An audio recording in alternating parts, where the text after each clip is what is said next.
We are delighted to have with us today one of the most celebrated musicians in the history of classical music, Itzhak Perlman. Itzhak, welcome. It's so wonderful to have you here in Toronto. Always great to have you here, but especially now because you're here for the entire week. A whole week. A whole week. Having to look at you and listen to you. It's tough. It's terrible. I'm really sorry. Well, but I've had worse. I've had worse.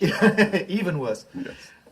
Let me take you back to the first time we ever met, when I called somebody I knew a little bit called Ian Stautsker, and I asked him if I could play for him a little bit, and he said, why don't you come over right now? Yes. Because in my house is somebody that you'll be very excited to play for. The reason I was there actually was because I was so nervous about auditioning for Juilliard, which I was about to do 3 days later. And so he said, come on over and play for Itzhak Perlman. Yeah. Oh, why? So I played Mendelssohn for you. That wasn't nerve-wracking at all. Yeah. And I remember it very well when you played the Mendelssohn, because the bar 14, there was something not quite... That's right. No, we it's bar 15. Oh, was it? Yeah, bar 15. But you were wonderful. You really made a huge difference in just 1 hour. Did I say anything supportive? I usually try. Unbelievably so. But the whole idea of mentorship is so important, obviously, to you in your life. And I think a lot of people see you as this, amazing public figure and a wonderful musician, violinist and conductor. But mentorship has somehow always meant a lot to you. Well, it's that and of course just teaching. And teaching, I suppose, involves mentorship in some way.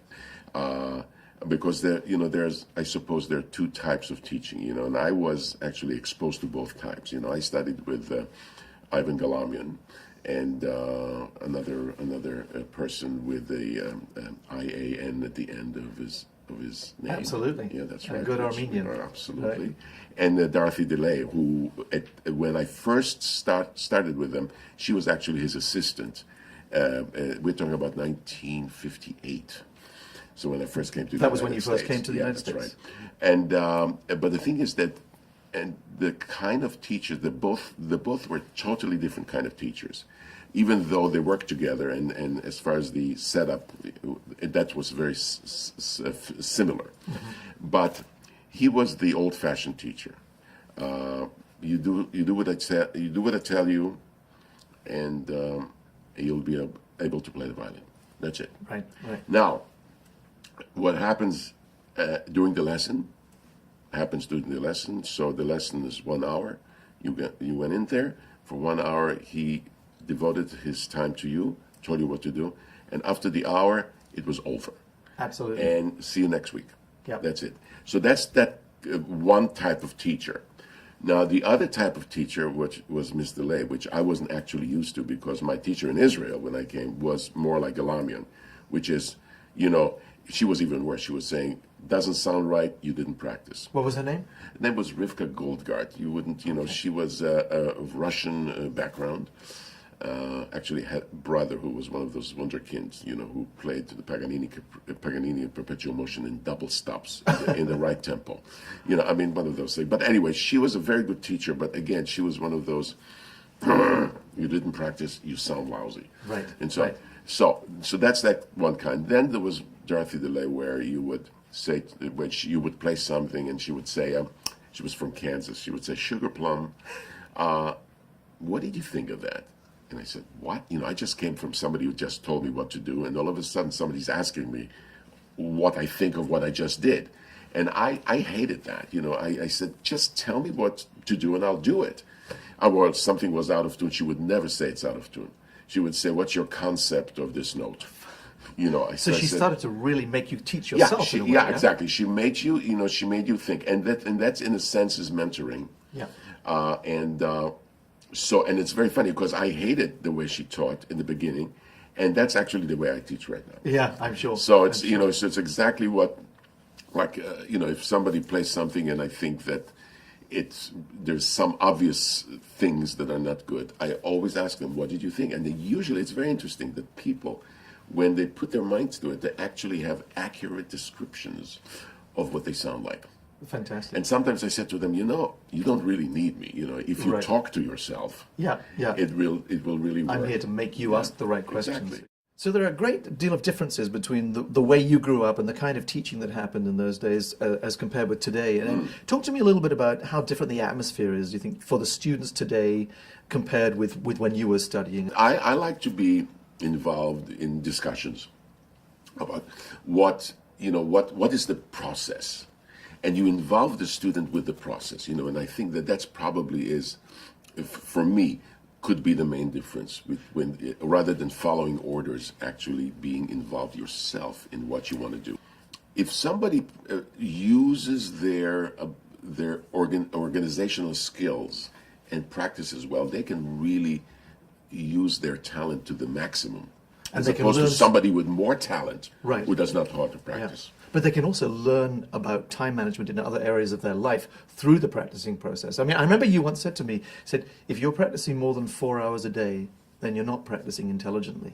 Yeah, well, I say 4 or 5 is maximum, because after that, it's like I always like to give an example. You put a sponge in the water, and you squeeze it, and then it contains all the water. Then, after a while, that's it. It's not gonna. That's your brain. After 5 hours, it's all used up. It's not going to soak anymore. Afterwards, it's just a waste. I always find that with teaching as well as with conducting, that the use of language is so essential. Mm-hmm. You can say one word that would give somebody a different reaction, and you can say the same thing differently, and they feel like they're in the process. And I always find that in the teaching. And of course, I apply that to the conductor. When somebody says, "That really sounded horrible," so that's one way of saying something didn't sound right. Or you can say, "That sounded like you were really floating, and I'd like it if it was more digging." Mm-hmm. Right. So now you're not making a criticism. You're stating facts of. That you're playing it one way, which it's not necessarily bad, but it's one way that I wish you could play it in another way. And I think it's the same thing either where you're a conductor in an orchestra or whether you teach somebody, it's that was horrible, sure. That doesn't do any good. For sure, absolutely. I mean, for me, it's always a question of adding to what has already happened. Exactly. And not denying them of the feeling that what they were doing was already extremely good. That's for sure. So those years went by. This is a kind of a tough question maybe to answer, but is it possible for you to identify a moment where you really realized that you just had it? You just were going to have this phenomenal career? Do you remember coming to that realization? There is not so much realization, but there is always hope. There's hope, and the hope is always, when somebody picks up the violin, the parents look at you and say, "Oh, one day, Carnegie Hall." But I suppose the realization that I would actually be able to do that came when finally with real solid facts is when I won the Leventritt competition. Mm-hmm. And it was 1964. I was 18. And the reason I went to that competition was because I had a particular reason, not so much to win it, but for the results as of winning it, which mm-hmm. means basically it was they gave you a recording contract for one record mm-hmm. with RCA. Which you did, which was at the Prokofiev. There was a Prokofiev Sibelius, yeah. Actually, it was, yes. And the opportunity to play with 4 or 5 or 6 very good orchestras, mm-hmm. Among them Cleveland, New York Philharmonic, I think it was Buffalo, Detroit, and one more. So that was... That was a really kind of defining moment for you. And then management. Which was... And then that's Hurok. Okay. Saul Hurok. And basically that was it. That was what you got if you were to win. Mm-hmm, mm-hmm. And so luckily I won. And then afterwards, it was very interesting. Afterwards, somebody approached me like a few weeks later and says, "So you should really go to the Tchaikovsky competition." And I said, "Why? Why? I mean, why should I put myself under such pressure? I mean, what I wanted from that competition is what I achieved, and the rest is really up to me. Absolutely. So, but, I always say to my students, when they said, "Oh, if I only had that date, there's a date," but I said, the most important date that you can ever have in any place is your second date. Yes, absolutely. Because they'll take you for the first date, but if they want you again, that's when you feel that you've accomplished something. That's the real key. The first date, even if you play with Chicago, New York, Berlin, that's wonderful. Yeah. Did they ask you again? Absolutely. That's the most important thing. So here you are at this in this amazing time of life where you are so beloved and you've been beloved for so long. What is next for you? What are your goals at this point? You ever think about that? Well, my goals really are to continue to be interested in what I do and not to be bored. Mm-hmm. And I think that that's usually what happens as you get older and you do, and that's why it's very, very lucky that my playing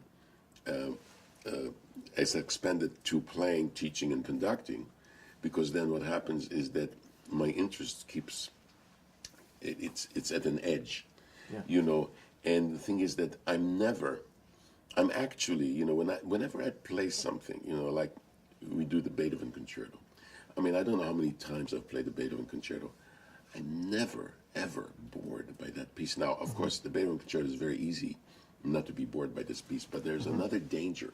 And I always tell my students that the same thing. Never, ever play something or do something musically because that's the way it goes. Mm-hmm.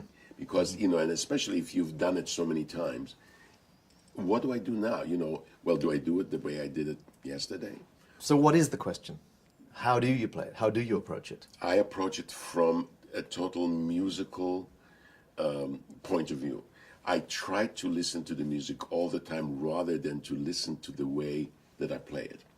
Right. So as a result, what happens, and I'm constantly interested, because I say, oh, I can do a color here, I can express here, I can do something a little different here, and those things are very subtle. They're not like today I'm going to do black, tomorrow I'm going to do white. But you're right. But you're talking really then about spontaneity. Yes. It's like every time you're creating. I know, but spontaneity is a very slippery slope. So spontaneity is what do you do when you hear something and you've played it 150 times? Right. Right. So it's so I find that and of course the teaching. Again, I keep telling my students, never ever miss an opportunity. If you have an opportunity to teach somebody, grab it. Because the minute you teach somebody, you teach yourself. And the same thing with conducting. Conducting is really a kind of a interesting way of teaching. Maybe it's teaching on a very high level. Maybe it's teaching, at least when I conduct, and I'm sure that's true with you, you trying to hear, you want the orchestra to play what you hear in your head, You want them to, you want a phrase that you hear in your head and you try to do it with your hands, and to convey it. At least that's what I... Your hands or whatever, because you were just talking about Leonard Bernstein. One always knew what he wanted to hear. And not only what he wanted to hear, but how he felt about the music. Yeah, and that was for me the most amazing thing that I never forget. He was doing a Brahms symphony, and there was one spot there that he just thought was the greatest thing in the world. And he was going like that. And my God, you said yes, that's right. That's the way I feel about this. Yeah. So that's what you try to do. But this we're talking musically. But I think just teaching. Is so helpful, and people saying, do you find that your conducting helps your teaching and your teaching helps your playing? Absolutely, each thing helps the other. So it's wonderful. Well, Itzhak, thank you so much for spending this time with us, and it's just wonderful to be with you. And it's a pleasure.